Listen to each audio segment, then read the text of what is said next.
Hey y'all, welcome to Girl Meets Green. My name's Norma, your host or whatever. We're talking Married at First Sight, season 17, episode 1. I am pretty sure I've only watched seasons 1 and 2 all the way through. And then maybe season 10 or 11. I know Netflix had like 10 and 11, and like mid 11, they just took 10 and 11 off and put up 12 and 13, and I was like, what just happened? So yeah, I made it like halfway through that. If I'm being honest with you, the same process gets kind of boring. It's like with Love is Blind. You start to just kind of want to forward through each segment, right? Because it just gets old. And so with Married at First Sight, I would often just like look up to see if they were still married now.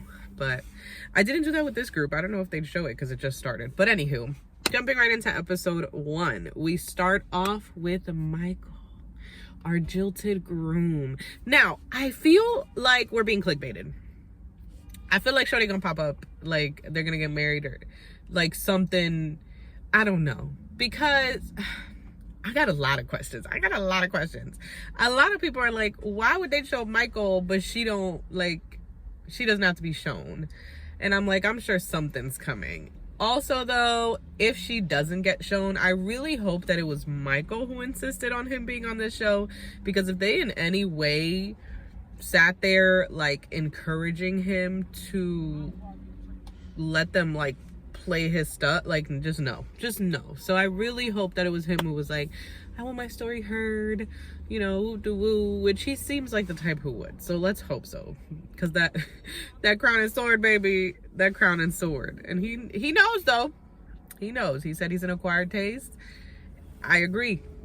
I agree. I'm a proponent of be yourself and find someone who matches that energy, someone who, you know, blends well with that. As long as yourself isn't harming anyone or yourself, do you, boo? Of course, we get the whole montage of Michael and how he wants to love and be loved, and then this happens, and so he's left crying. We move on to get introduced to Brennan and Emily. Emily has never been in a relationship in her 30 years of life. Not a one. She said she's been ghosted every time. So again, got questions, right? When she says she's never been in a relationship, does she mean like they just never clarified boyfriend and girlfriend? But she has essentially been in like a non-official one, you know, where they were dating, activity, kissing, you know, like what we need more specifics here. I need to know like what your experience here is. I feel like you could have done speed dating. Like there were many other options that don't involve marrying someone before you've even had the experience, because the thing is, you don't know what relationships are like. You don't know what you would like in a relationship. Like there's so much. I don't know. And that's such an unsafe situation for her to be in, because then she's with the partner. She's like, I guess this is how it's supposed to be, because he's been in relationships and I haven't, so he knows best. And of course, they pair her with the perfect person for that, because we have Brennan, who has a toxic relationship. His parents have been together 30 years, 40 years, whatever he said. But he says it's a toxic relationship. They're always fighting, but divorce is not an option. So we've got a girl who's never been in a relationship and a guy who is like, till death do us part, which can be great, but also personally, if it's not working and you've tried everything to make it work, let it go. So those are my thoughts with Brendan's parents, is like, why are they still together, and why is he using this as an example of a healthy marriage, or like, oh, this is the example for me? Like, no sir, absolutely not. But you know what? I'm going to give him the benefit of the doubt. I pray that he's like taking the good things, right? Like, do as I say, not as I do, or whatever. Like, so I pray that it's like divorce isn't an option, but like I've learned from their unhealthy habits and I have healthy ones. At the bachelor party, Brennan is like not having these strippers at all. He is so uncomfy. He like walks away. At one point he puts a jacket on one of them. Like, he doing the most, but I get it. He's uncomfortable, and that's fine. Not everybody has, you know, you don't have to like it because others do. Meanwhile though, his future wife is out here in these streets. She's wasted. She's partying. She's having a good time. So I don't know if this is their personalities. I'm sensing a little bit of trouble in paradise, because I feel like she's going to be all like, and she's never been in a relationship, right? So she's not going to know the balance. She's going to be like, well, I want to do what I want to do, and I see nothing wrong with that. And we have Orion and Lauren, and this is an interesting couple. And okay, let me get to them, and then I'll get to my thoughts, right? Lauren, proud queer woman, proud blackity black woman, as she said, seems like she's hoping for a black man. So she said she's open to other races. So I don't know how well it's gonna go for her with Orion. But then we have Orion, who is Native American, proud Native American, all about his culture, all about, you know, everything. I think he's the one who said he dated a man. The man surprised him with a kiss. That's how he realized he was not into men in that way. That's what he was like, basically saying like he has a feminine and a masculine side. I think he said he has like skirts or things he wears. Or was that Michael? That might have been Michael. Anyways, besides the point that I wanted to bring up, the thoughts I had.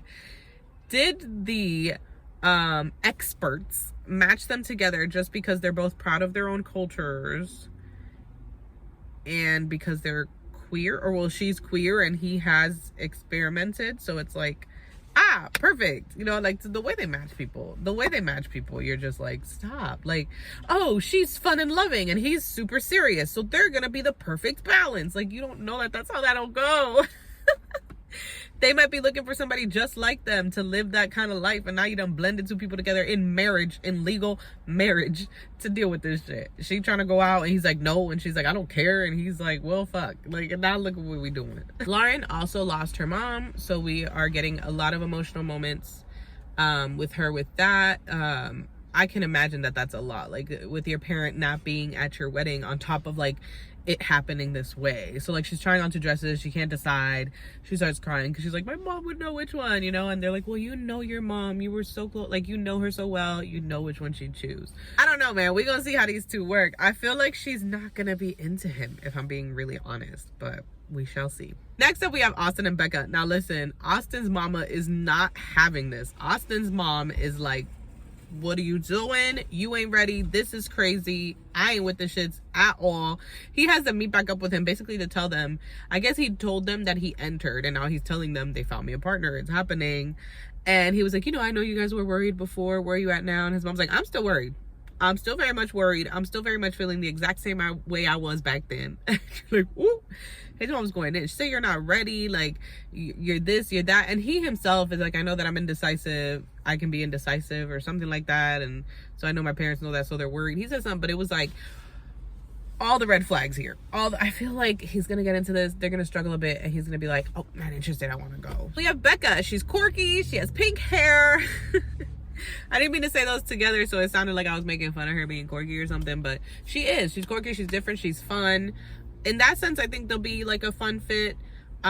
She has an autoimmune disorder. My hope is that he can handle it, like that he treats her well and like makes her feel okay about it, because I know she's worried about like, you know, feeling badly about someone having like sign up to deal with that with you. But I don't know, I don't feel like I got enough about him to know how he'll react to that.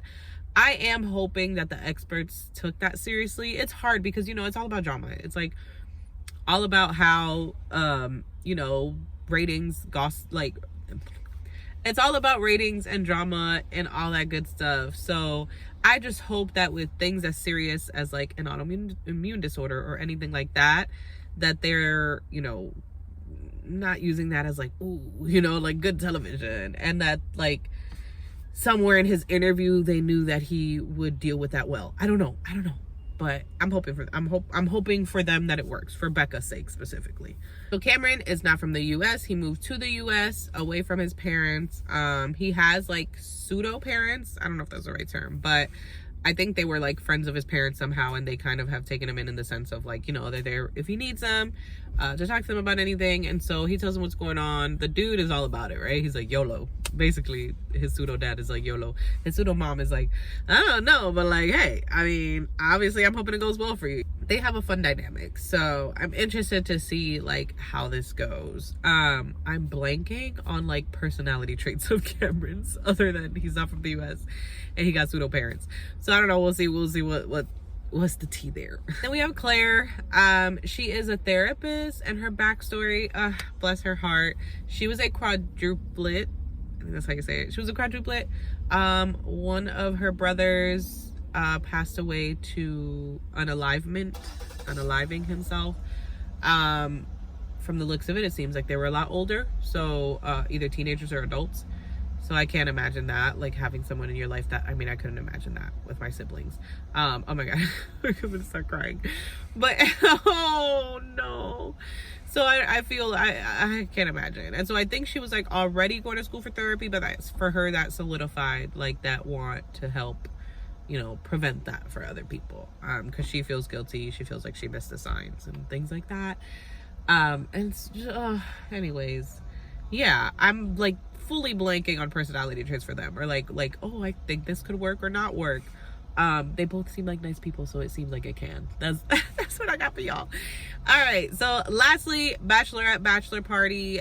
Both parties are talking about men's private area sizes. The women are talking about like, have you ever had one too big? And I think one or two of them was like, yeah, me, da da da. And then the men,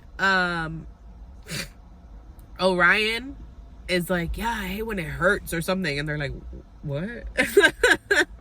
And so he's talking about it hurting the girl and him not being able to like fully enjoy it. Like, bye. That he had to have been drunk.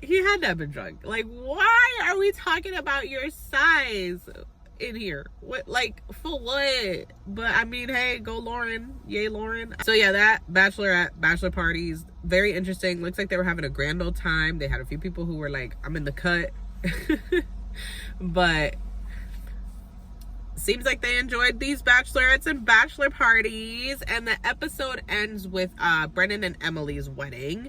And, you know, their families are saying all the great things about them. She loves to talk, super talkative, you know. He's dedicated, divorce is not an option, blah, blah, blah. She says her vows to him. I'm talkative, be ready to listen. Like, I'm gonna give this my all. You know, all the cute stuff of I don't know you, you don't know me at all. She does put in there that she's never been in a relationship, but that she's gonna do everything she can to make this one work. And we can see in his face that he's like, what? Like, his face just looked like, oh Lord Jesus, pray for me. But yeah, so you may kiss the bride, and they kiss. Looks like they're both attracted to each other. So that is, we love that. We love that. We love that. So that's good.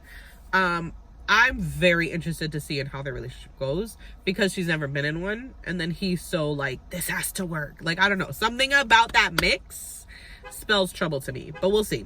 Obviously, I'm hoping it's not. I want Love is Blind, any of this. Of course I don't want anyone's marriage to fail. It's a marriage. Like, if you're getting legally married, that's why with these shows, I'm like, be 100% about what you're doing. Cause this is a legal marriage. Chill out. Anyways, those are all my thoughts. I'm excited to watch this season unfold. Like I said, I always just kind of look it up. So it'll be fun to actually like watch this through for you guys. I hope you guys enjoyed. Like the video if you did. Comment down below your thoughts on the couples, each person, whatever. Subscribe for more content like this, and I will catch you in the next one. Bye.